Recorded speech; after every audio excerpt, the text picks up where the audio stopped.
देखिए दोस्तों, अभी तक जो हमने अपने पिछले वीडियो में देखा, हमने राज्य व्यवस्था और संविधान इन दोनों की परिभाषा देख ली, उनमें डिफरेंस क्या है, सारा कुछ हमने देख लिया है। विभिन्न प्रकार की जो संस्थाएं होती हैं उनके विषय में भी हमने जान लिया है। यहाँ पे हम ये देखने की कोशिश करेंगे कि संविधान जो है, संविधान का वर्णन किस तरीके से है, कि अगर संविधान जो हमारी किताब है, देखिए ये हमारी संविधान की किताब है, अब उसमें किस प्रकार से चीज़ें दी हुई हैं। आपने खूब सुना होगा संविधान के आर्टिकल, संविधान का अध्याय, संविधान का भाग, संविधान का खंड, उपखंड।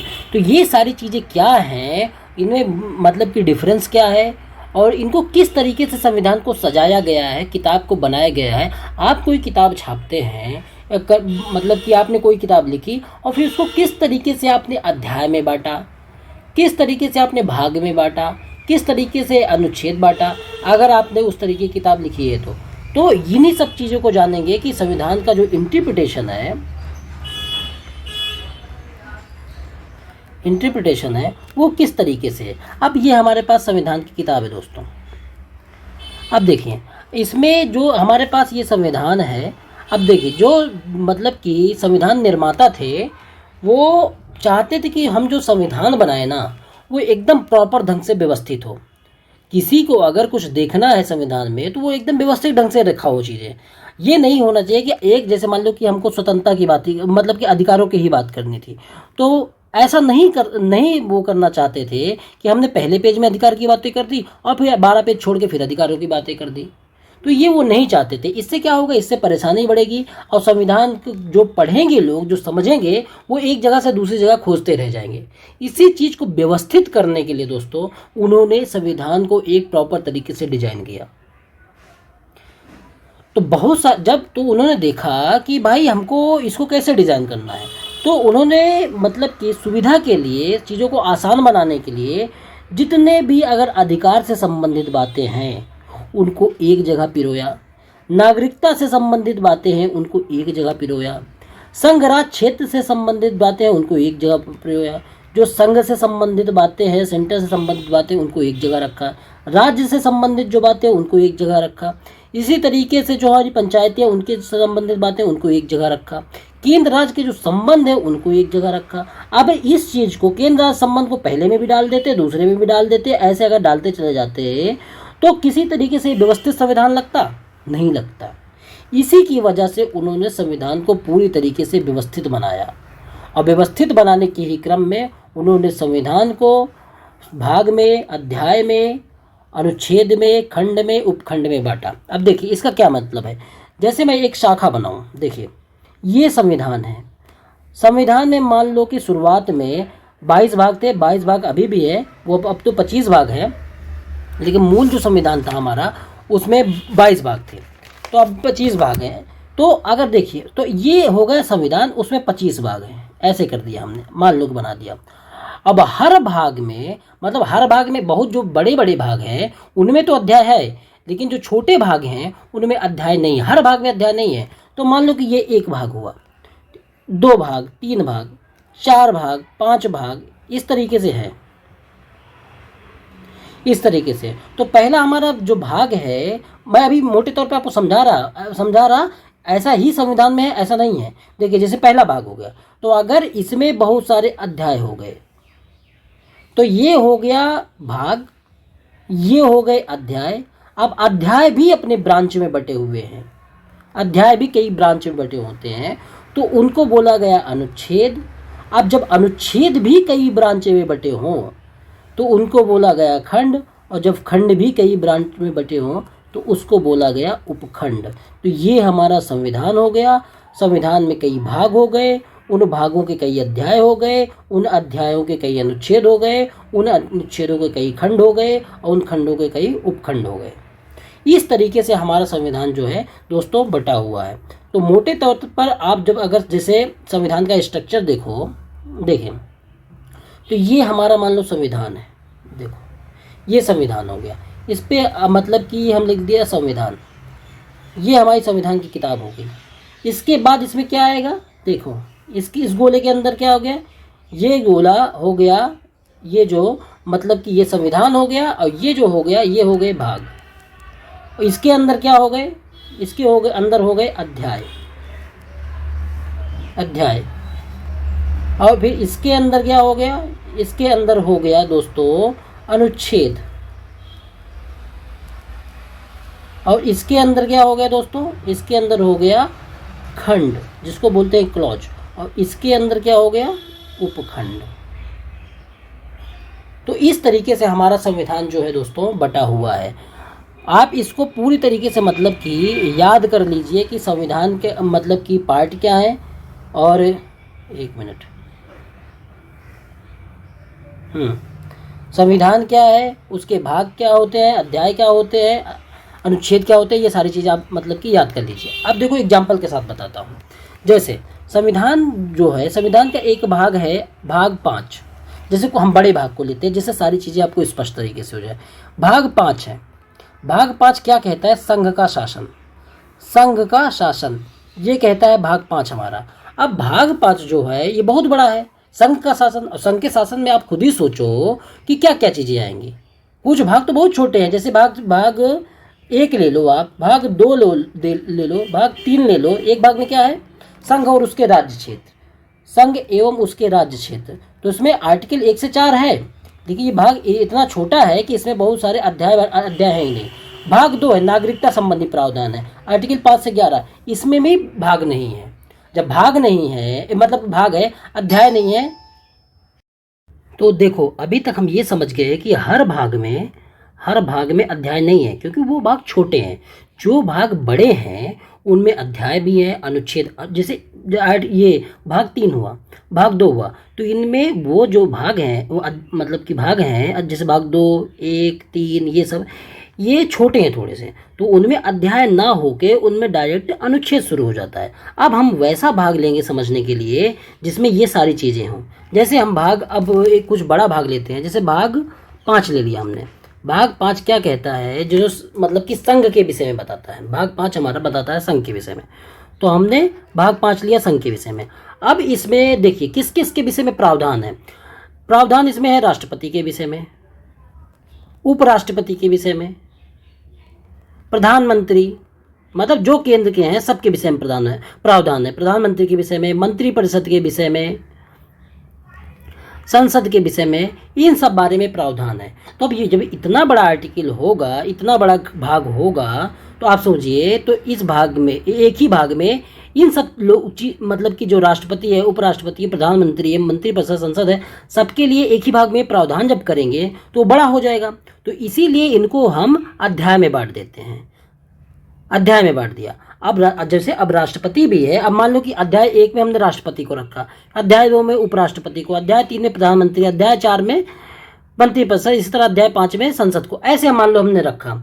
तो अब ये देखो, जो अगर हम राष्ट्रपति के विषय में पढ़ना चाहेंगे, जैसे अब राष्ट्रपति के विषय में पढ़ना चाहेंगे, तो राष्ट्रपति क्या इतना छोटा प्रावधान है, तो राष्ट्रपति को हमने अध्याय के रूप में लिया। और फिर इसकी भी, राष्ट्रपति की बहुत सारी चीज़ें होती हैं, जैसे राष्ट्रपति का पद हो गया, उसकी योग्यताएं हो गई, कार्यकाल हो गया, शक्तियाँ हो गई, वेतन हो गया, उसका रिमूवल हो गया, मतलब कि जो हम महाभियोग कहते हैं, इम्पीचमेंट हो गया। तो ये सब चीज़ों के विषय में प्रावधान होने चाहिए। तो फिर इनको हम फर्दर आर्टिकल में बांटते हैं, मतलब कि जैसे अनुच्छेद 52 में, 53 में, 54 में, 55 में, 56 में, इन सब में हम राष्ट्रपति को फिर से डिवाइड करते हैं। तो इस तरह ये किस लिए किया जा रहा है दोस्तों, ये सिर्फ और सिर्फ इसलिए किया जा रहा है कि पढ़ने में सुविधा हो, समझने में सुविधाएं हो, कि जो बड़ा भाग है उसको अध्याय में बांटा, और फिर जो अध्याय में फिर बड़ा है तो फिर उसको अनुच्छेद में बांटा, और जो अनुच्छेद भी बड़े हैं उनको फिर हम खंड में, फिर उसके बाद उपखंड में बांटते हैं। देखिए जैसे आर्टिकल 19 ले लीजिए। अब आर्टिकल 19 है, आर्टिकल 19 में आपने इस तरह पढ़े देखा होगा। तो ये क्या कहते हैं इसको, तो इसको कहते हैं आर्टिकल 19, देखिए एक मिनट, आर्टिकल 19 ये हो गया अनुच्छेद। अब अगर इसमें ये लिखा हुआ आर्टिकल 19(1), अगर कोई चीज़ ब्रैकेट में लिखी हुई है तो उसको बोलते हैं हम क्लॉज। तो इसको पढ़ने का जो सही तरीका होता है 19 क्लॉज 1, 19(1) नहीं, 19 क्लॉज 1। और अगर इसमें भी article 19 clause 1 sub clause A ऐसे लिखा हुआ है तो इसको हम बोलते हैं सब क्लॉज। और ये देखिए इसकी सबसे बड़ी पहचान है ब्रैकेट। इसका कैपिटल या स्मॉल होना इसकी सबसे बड़ी पहचान नहीं है, इसकी सबसे बड़ी पहचान है इसका ब्रैकेट में होना। देखिए संविधान में, देखिए एक मिनट एक चीज़ और समझाता हूँ आपको कि जैसे ये सब किया क्यों गया। जैसे मतलब कि आपसे अगर कोई पूछ ले, देखिए आर्टिकल 39A है, 39B है, सी है, डी है, क्लाज और सब क्लाज में अंतर बता रहा है आपको। और एक स्वतंत्र अनुच्छेद क्या होता है उसका भी अंतर बता रहा है आपको। डी है, ई है, एफ है और 39A है। देखिए तो सबसे बड़ी पहचान जो क्लॉज की है, इसको जब आप पढ़ेंगे 39A, अगर इसमें ब्रैकेट नहीं लगा हुआ है, और 39A जो है ये एक स्वतंत्र आर्टिकल है 39A, तो ये जब एक स्वतंत्र आर्टिकल है तो इसको हम स्वतंत्र आर्टिकल की तरह ही पढ़ेंगे, इसको 39A बोलेंगे। लेकिन इनको क्या बोलेंगे, 39 क्लॉज ए बोलेंगे। तो इस 39 क्लॉज ए में क्या है, इसमें देखिए 39 क्लॉज ए में है, इसमें रोटी रोजी के पर्याप्त साधन के विषय में है, रोटी रोजी के पर्याप्त साधन। और इस 39 में है निःशुल्क विधिक सहायता। तो आपको ये ध्यान रखना है कि आपसे अगर कोई सवाल पूछे, जैसे यूपी पीसीएस में पूछ लिया जाता है कि निःशुल्क विधिक सहायता का प्रावधान किस में है, तो और ऊपर जो अनुच्छेद दे दिया जाता है ऑप्शन में, वो 39A दे दिया जाता है, तो आप तुरंत इसको टिक मार देते हैं। जबकि आपको टिक मारना है 39A, ये वाला 39 सब क्लॉज ए नहीं मारना है, 39 क्लॉज ए नहीं मारना है, 39A मारना है, क्योंकि ये एक स्वतंत्र अनुच्छेद है और उसके विषय में पूछा जा रहा है। आपसे कोई सवाल अगर ये पूछता है कि हमारे मतलब कि संविधान जो है उसमें टोटल कितने अनुच्छेद हैं, आपसे कोई पूछेगा कि टोटल कितने अनुच्छेद हैं, तो आपने बताया जैसे कि 470 प्लस अनुच्छेद हैं, या आपने बताया कि 395 प्लस अनुच्छेद हैं, तो ये दोनों बातें सही हैं, लेकिन आप इसको सिद्ध कैसे कर पाओगे।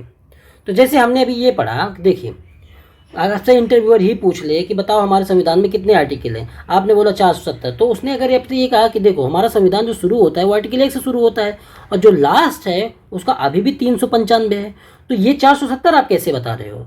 आप 470 ऐसे बता रहे हो दोस्तों कि जैसे अभी हमने देखा 39A देखा, बी देखा, सी देखा, डी देखा, ई देखा, एफ देखा, 39A देखा, 40 आर्टिकल ले लो, 41 ले लो, 42 ले लो, 43 ले लो, फिर 43A ले लो, 43B ले लो और 44, मान लो इस तरीके से हमने देखा, इस तरीके से हमारे संविधान में आर्टिकल है। तो आप जब यहाँ से काउंट करोगे दोस्तों, तो ये जो है ये तो इसके क्लॉज हैं, ये स्वतंत्र आर्टिकल है। तो आप अगर इसको काउंट करोगे नंबरिंग के हिसाब से, तो पहला है और लास्ट में 395 है, तो ये टोटल आर्टिकल कितने हुए, एक 39 हुआ, 39A को भी अगर मान लोगे आप, चाहे 39 मान लो, 39A जो है इसको आप नहीं काउंट करोगे क्योंकि नंबरिंग में तो वही है, 1 2 3 4 5 6, इस तरह से 6 आर्टिकल हो गए। लेकिन रियल में कितने आर्टिकल हो गए, 39A ये हो गया, 2 3 4 5 6 7 8 9 आर्टिकल हो गए। तो इस तरीके से ये 470 आर्टिकल हो जाते हैं। और जबकि संविधान में लास्ट में जो आर्टिकल है वो 395। तो कोई आपसे ये भी कहे कि मूल रूप से संविधान में कितने आर्टिकल, 395, तो वो भी ऑप्शन सही है, और 470 है तो वो भी सही है। आपको सवाल के हिसाब से देखना है। अगर इस तरीके से डिटेलिंग की बात करता है तो आप 470 मारेंगे, और अगर यही कहता है कि मूल रूप से अगर इनको काउंट नहीं करता है तो आर्टिकल के जो नंबरिंग है वो 300 लास्ट में 65 395 ही है।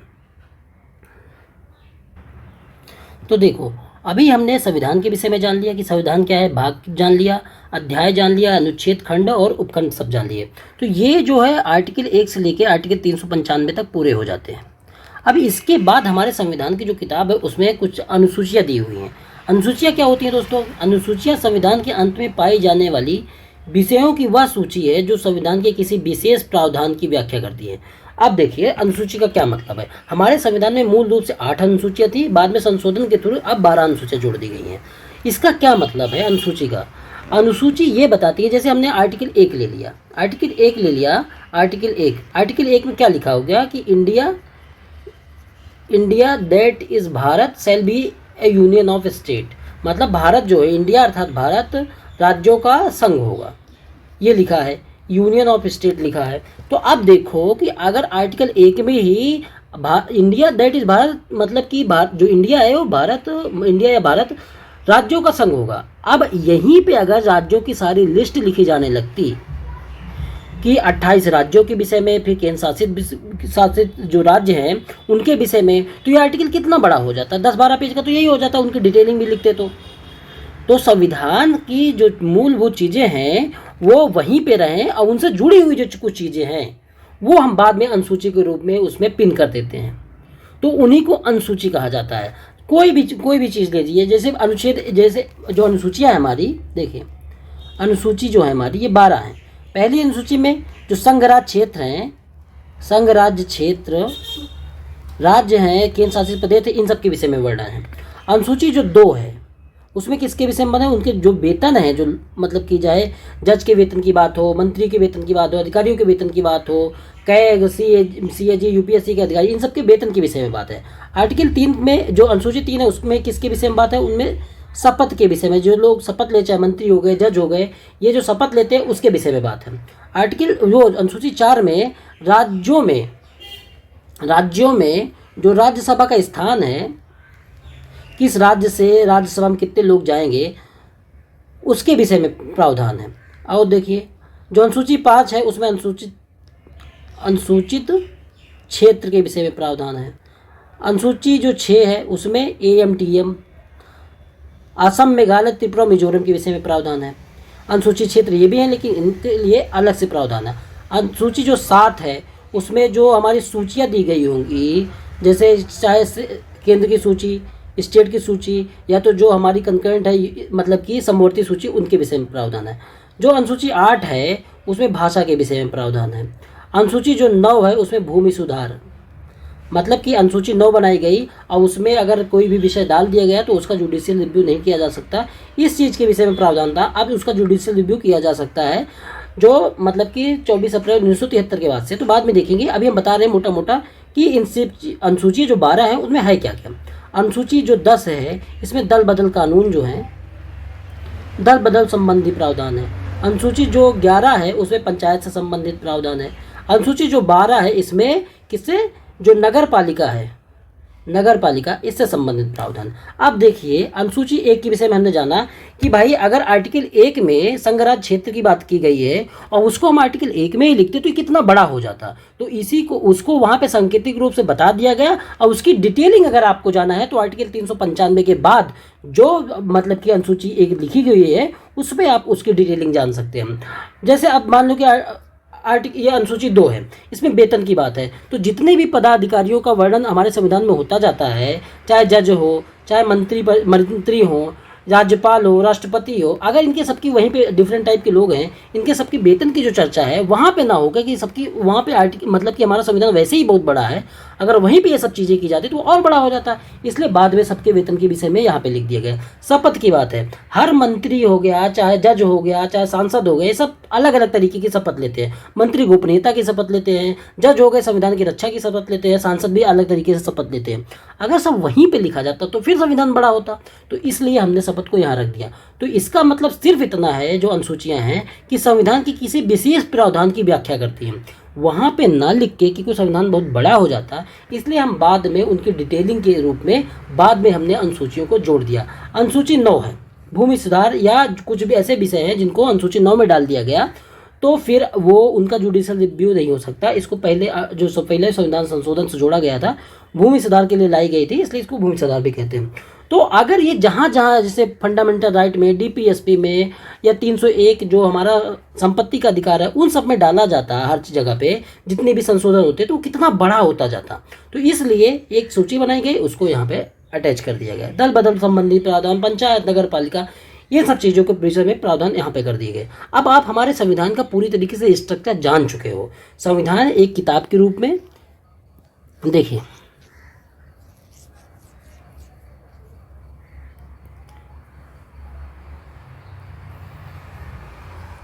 एक किताब के रूप में ये किताब है, उसमें पहले पेज पे प्रस्तावना लिखी गई है और उसके बाद फिर आर्टिकल 1 से लेके 395 तक अनुच्छेद लिखे गए, फिर उसके बाद उनमें अनुसूचियाँ लिखी गई हैं। तो इस तरीके से हमारी जो किताब है, संविधान की किताब है, वो उसको हमने पूरी तरीके से अब जान लिया दोस्तों कि किसमें क्या है, सारा कुछ हमने जान लिया। अब हम देख लेते हैं कि हम किस तरीके से अपनी पढ़ाई करेंगे, मतलब कि हम जो संविधान पढ़ेंगे, राज्य व्यवस्था पढ़ेंगे, उसको किस तरीके से पढ़ेंगे, अब हम वो जानेंगे। अब देखिए, अब हम ये देखेंगे कि हमारे संविधान में बेसिकली हम यह जानने की कोशिश करेंगे कि हमारा जो संविधान है उसका परिचय क्या है, मतलब कि हमारे संविधान में है क्या, ये सब चीज़ें जानने के विषय में देखेंगे। आपसे अगर कोई ये पूछे, आपसे संविधान के विषय में कोई ऐसे पूछ ले या ऐसे आपको लिखने को कह दे, तो आप क्या लिखेंगे? या मान लो कि 26 नवंबर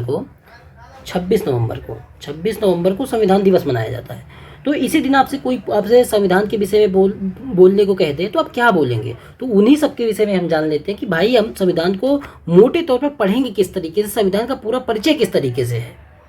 तो अगर आप संविधान में देखेंगे तो पूरे के पूरे संविधान में है क्या, तो उसको हम 3 भागों में बांट के देख सकते हैं। एक भाग ये देखेंगे कि संविधान का दर्शन क्या है, दूसरा भाग होगा हमारा सरकार का गठन, और तीसरा भाग जो विविध है, ये संविधान में इस तरीके से बांटा नहीं गया है, लेकिन सुविधा के अनुसार या मोटे तो आपसे जैसे कोई भी किताब है, आपसे कोई पूछेगा कि उस किताब में है क्या, तो आप ये नहीं बताओगे कि चैप्टर ये सब चीज़ें, आप ये बताओगे मूलतः उस किताब में है क्या, वो किस चीज़ के विषय में बताती है। आप इस तरीके से बताओगे जो मतलब इंटरेस्टिंग हो और उसके मूल भाव को बता दे। तो संविधान का जो मूल भाव है, मूल चीज़ें हैं, उसमें 3 तरीके से हम चीज़ों को बांट के अपनी सुविधा अनुसार देख सकते हैं, पढ़ने के हिसाब से देख सकते हैं।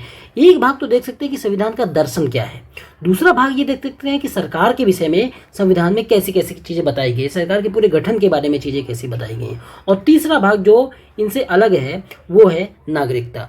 50% चीज़ें तो यहीं से कवर होती हैं दोस्तों, सरकार के गठन से। बाकी जो चीज़ें बगल में है, ये 50% यहाँ से, 30% यहाँ से, और बाकी का जो 20% है या 25 कर लीजिए, इतना चीज़ों से ही आपका पूरा संविधान मिलके बना है।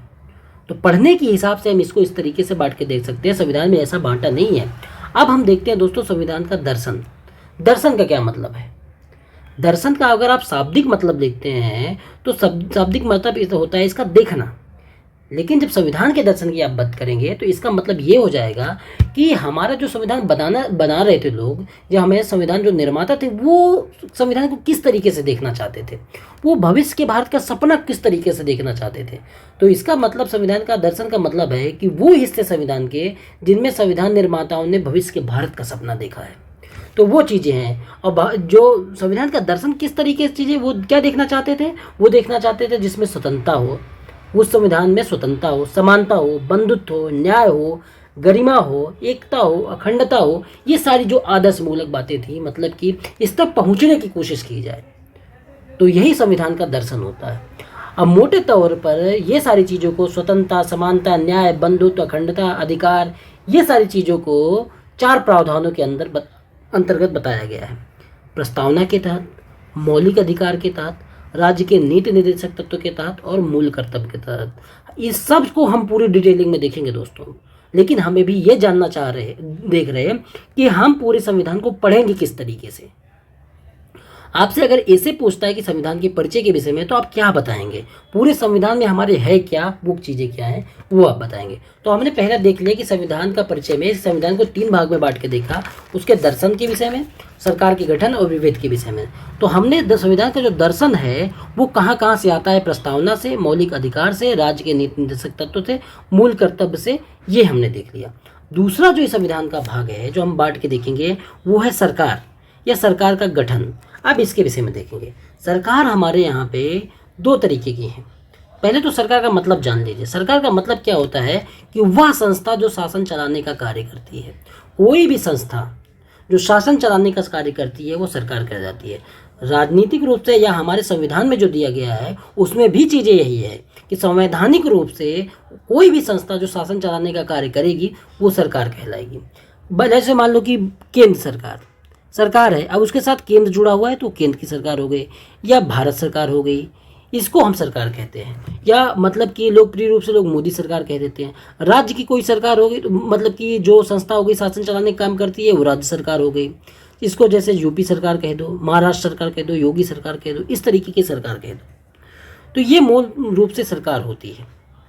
अब सरकार के 3 अंग माने जाते हैं, मूल रूप से 3 अंग है। यही सारी चीज़ें हमारे संविधान में दी गई हैं, इसी को हमको पढ़ना है। एक अंग है उसका विधायिका, दूसरा अंग है कार्यपालिका और तीसरा अंग है न्यायपालिका। अब ये तीनों क्या काम करते हैं? जो विधायिका होती है दोस्तों, देखिए यहाँ पे विधायिका क्या काम करती है? विधायिका सरकार का वह अंग है जो कानून बनाने का काम करती है।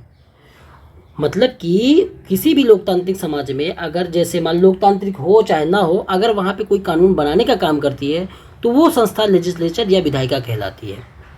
बहुत जगह पे जैसे हमारी विधायिका जो है, हमारी विधायिका, तो विधायिका क्या होती है दोस्तों, जो कानून बनाने का काम करती है। जैसे हमारे यहाँ की जो विधायिका है उसको क्या, उसका क्या नाम है, उसका संसद नाम है। और जो ब्रिटेन की विधायिका है उसका भी नाम संसद है। लेकिन बहुत जगह की विधायिका और संसद, विधायिका और जैसे जो पार्लियामेंट होती है संसद, इसमें अंतर क्या है। विधायिका एक कॉमन चीज़ है, मतलब कि एक जो विधायिका है वो एक सामान्य शब्द है जो किसी भी देश में कानून का मतलब कानून को बनाती है, उसको विधायिका कहते हैं। लेकिन जैसे हमारी विधायिका है, जो सब वहाँ के जो संविधान होते हैं उसमें प्रावधान कर दिया जाता है। हमारी जो विधायिका है या ब्रिटेन की जो विधायिका है उसको हम संसद के नाम से जानते हैं। जैसे और जगह की जो विधायिका हैं, जैसे अमेरिका की विधायिका है, यूएसए की विधायिका है, उसको कांग्रेस के नाम से जानते हैं। चीन की जो विधायिका है उसको जनवादी कांग्रेस के नाम से जानते हैं। जापान की जो विधायिका है उसको डायट के नाम से जानते हैं। नेपाल की जो विधायिका है उसको राष्ट्रीय सभा या नेशनल असेंबली के नाम से। इसी तरह ईरान की जो है उसको मजलिस के नाम से, रूस की जो है उसको क्रेमलिन के नाम से जानते हैं। तो विधायिका चाहे जहाँ की हो, उसे चाहे जिस नाम से जाना जाए, लेकिन उसका काम मूलतः एक ही होता है, कानून बनाने का काम होता है। और दूसरी जो हमारी जो विधायिका का अंग है कार्यपालिका, जो हमारी संसद मतलब कि सरकार का अंग है कार्यपालिका, वो क्या काम करती है, इनके द्वारा जो बनाए गए कानून हैं उसको लागू करने का काम करती है। और तीसरा जो न्यायपालिका होती है दोस्तों, वो क्या काम करती है, वो विवादों का निपटारा या न्याय करती है। कुछ भी, चाहे इस स्तर पर विवाद, कानून बनाने के स्तर पर विवाद हो या फिर कानून लागू करने के स्तर पर विवाद हो या भ्रष्टाचार हो, कुछ भी हो, लागू करने पे या बनाने पे विवाद हो, उस विवाद का निपटारा कौन करता है, वो हमारी न्यायपालिका करती है। इसका काम ही यही है कि विवादों का निपटारा करना, न्याय देना। तो मूलतः हमने क्या देखा कि हमारे संविधान के दर्शन के विषय में हमने जान लिया, सरकार का जो अंग है विधायिका, कार्यपालिका और न्यायपालिका के विषय में जान लिया। जो कार्यपालिका होती है दोस्तों, ये दो तरीके की होती है, एक राजनीतिक कार्यपालिका, एक प्रशासनिक कार्यपालिका। जो राजनीतिक कार्यपालिका होती है ये किनसे मिलकर बनी होती है, जो मंत्री होते हैं, मंत्री परिषद होती है हमारी, मंत्री हो गए, प्रधानमंत्री, कैबिनेट मंत्री, राज्य मंत्री, जो भी होते हैं उनसे मिलकर बनी होती है जो हमारी कार्यपालिका। क्योंकि जो कानून लागू करने का काम है वो जो मंत्री होते हैं वो भी करते हैं और जो हमारे अधिकारी होते हैं वो भी करते हैं। तो दोनों मिलकर कानून को लागू करवाने का काम करते हैं, इसलिए दोनों को कार्यपालिका का हिस्सा माना जाता है। जो राजनीतिक कार्यपालिका है इसको अस्थायी बोलते हैं। अस्थायी इसलिए बोलते हैं क्योंकि इसके बदल जाने की संभावना हर 5 साल बाद बनी रहती है, क्योंकि इनका चुनाव होता है और चुनाव के बाद अगर ये जीत के आते हैं तो बने रहते हैं, नहीं तो फिर ये बदल जाते हैं, इसलिए इनको अस्थायी कहते हैं। लेकिन कार्यपालिका का जो दूसरा हिस्सा है जिसको प्रशासनिक कार्यपालिका कहते हैं, ये एक स्थायी कार्यपालिका होती है। इसका जो स्थायी कार्यपालिका, और जैसे नौकरशाही है, इसकी ये सरकार के साथ, सरकार के गठन के साथ ना आती है ना सरकार के गठन के साथ जाती है। ये जैसे एक मतलब एग्ज़ाम के थ्रू ये जाते हैं, इनका कोई चुनाव वगैरह नहीं होता है और ये पूरी तरीके से स्थायी बने रहते हैं चाहे जिसकी सरकार हो। तो ये भी कानून को लागू करवाने का काम करते हैं। तो ये किस तरीके की मतलब कि कार्यपालिका हो गई, ये स्थायी कार्यपालिका हो गई। ये 5 साल बाद हर बार चली नहीं जाती। इनको हटाना भी है तो एक स्पेशल प्रोसेस होगा, उस प्रोसेस के थ्रू ही इनको हटाया जाएगा। हर 5 साल में चुनाव के माध्यम से नहीं इनको हटाया जाएगा। अब देखिए, और अब इनको इसी को हम मोटे तौर से जान लेते हैं कि जो भारत में सरकार का जो गठन होता है वो किस तरीके का, जो विधायिका, कार्यपालिका, न्यायपालिका का जो गठन है वो किस तरीके से, हमारे संविधान ने इसके विषय में क्या बताया। तो हमारे संविधान ने जो चाहे विधायिका हो, कार्यपालिका हो, इनके दो स्तर हैं। और न्यायपालिका हमारे यहाँ एकीकृत है। राज्य की और केंद्र सरकार की न्यायपालिका अलग अलग नहीं है, ये पूरी की पूरी तरीके से एकीकृत है और एक मतलब कि पिरामिड नुमा है। राज्य के स्तर पर या मतलब कि लोकल लेवल पे, जिला स्तर पर, उसके बाद राज्य स्तर पर और केंद्र स्तर पर, इस तरीके से न्यायपालिका हमारी पिरामिड नुमा बनी हुई है। इनमें कोई डिवीज़न नहीं किया गया है कि जैसे अमेरिका में डिवीज़न होता है, वहाँ फेडरल कोर्ट भी होती है और स्टेट की भी कोर्ट होती है। इस तरीके से न्यायपालिका के स्तर पर हमारे यहाँ कोई डिवीज़न नहीं है। लेकिन जैसे विधायिका है तो हमारे यहाँ पे संघ और राज्य, संघ और जो प्रांत हैं, संघ की भी विधायिका है उसको संसद कहते हैं, और जो राज्य के विधानमंडल हैं, जो राज्य की विधायिका है उसको विधानमंडल कहते हैं। तो ये इनका 2 स्तर पे है। संसद में राज्यसभा है और लोकसभा है। इसी तरह प्रांतों में जो राज्य विधानमंडल है, इसमें विधान परिषद है और विधान सभा है। इसी तरीके से जो कार्यपालिका है संघ में, उसके अंतर्गत राष्ट्रपति आते हैं, कार्यपालिका में, क्योंकि कार्यपालिका एक किस तरीके की होती है, कार्यपालिका दो तरीके की, एक स्थायी एक अस्थायी। अस्थायी जो राजनीतिक होती है, स्थायी जो एक मतलब कि प्रशासनिक होती है। तो जो अस्थायी है उसमें राष्ट्रपति, उपराष्ट्रपति, प्रधानमंत्री, मंत्रिपरिषद, ये सब कार्यपालिका के हिस्से हैं। और केंद्रीय सेवाएं के जो अधिकारी हैं वो सब किसके हिस्से हैं, राजनीतिक कार्यपालिका के मतलब कि संघ के रूप में। इसी तरीके से राज्य में राज्यपाल, मुख्यमंत्री, राज्य जैसे उपराष्ट्रपति है यहाँ पे, इस तरीके से उपराज्यपाल का पद नहीं होता यहाँ पे। राज्य मंत्रिपरिषद, राज्य सेवाएं, दिल्ली में अगर आप कहेंगे उपराज्यपाल का पद है तो उसका डिप्टी जो गवर्नर नाम नहीं है उसका, मतलब कि जैसे एक राज्यपाल है उसके बाद उपराज्यपाल नहीं है, वहाँ का जो क्या डिप्टी कमिश्नर है दिल्ली का, वही मतलब कि राज्यपाल के हैसियत के बराबर है। वहाँ अलग से कोई उपराज्यपाल नहीं है। तो यहाँ राज्यों के स्तर पर उपराज्यपाल नहीं होते, राज्यपाल, मुख्यमंत्री, राज्य मंत्रिपरिषद, राज्य सेवाएं या प्रांतीय सेवाएं, तो ये तीनों हो गए वहाँ के जो राजनीतिक कार्यपालिका और ये प्रशासनिक कार्यपालिका के हिस्से हो जाते हैं। ये पूरा का पूरा स्ट्रक्चर हमारे संविधान में बताया गया है। और न्यायपालिका में सुप्रीम कोर्ट, फिर उसके नीचे हाई कोर्ट, उसके नीचे जिला कोर्ट और अन्य होते हैं। तो इस तरीके से हमारे यहाँ जो न्यायपालिका है उसकी हायरार्की पाई जाती है। तो हमने मोटे तौर पर दोस्तों सरकार का गठन के विषय में देख लिया, और क्या देख लिया, जो संविधान का दर्शन है उसको भी देख लिया। अब तीसरा जो हिस्सा इसका विविध है उसको देखते हैं। विविध में अब बचा हुआ पार्ट है, मतलब कि अगर आप दर्शन कवर कर लेते हैं और सरकार का गठन कवर कर लेते हैं तो 70 से 80% चीज़ें आपकी कवर हो जाती हैं। और विविध में बाकी जो संविधान का बचा हिस्सा है वो क्या है, जैसे नगर पालिका, नागरिकता हो गई, पंचायती राज हो गए, नगर पालिका, केंद्र राज्य संबंध, और क्या निर्वाचन, संविधान संशोधन या भाषा संबंधी प्रावधान, ये सब चीज़ें जो हैं, या संविधान संशोधन कुछ भी है जो एक्स्ट्रा इनके अलावा बचता है उसको हम तीसरे भाग में बांट के पढ़ लेते हैं। एक तो पढ़ने में आसानी होती है और आपको पूरे एक स्ट्रक्चर्ड फॉर्म में पहले दर्शन कवर कर लिया आपने, फिर सरकार कवर कर ली, उसके बाद बचे हुए पार्ट को कवर कर लिया। इसी हिसाब से हम पूरे पॉलिटी को कवर करेंगे। तो इस वीडियो में आपने जो संविधान का परिचय है, संविधान का वर्णन है, किसी को भी बताना हो आपको तो वो पूरा आपने देख लिया है। बाकी चीज़ें दोस्तों अगले जो वीडियो होंगे हमारे, उस पर हम प्रस्तावना से अपनी चीज़ों को शुरू करेंगे। धन्यवाद दोस्तों।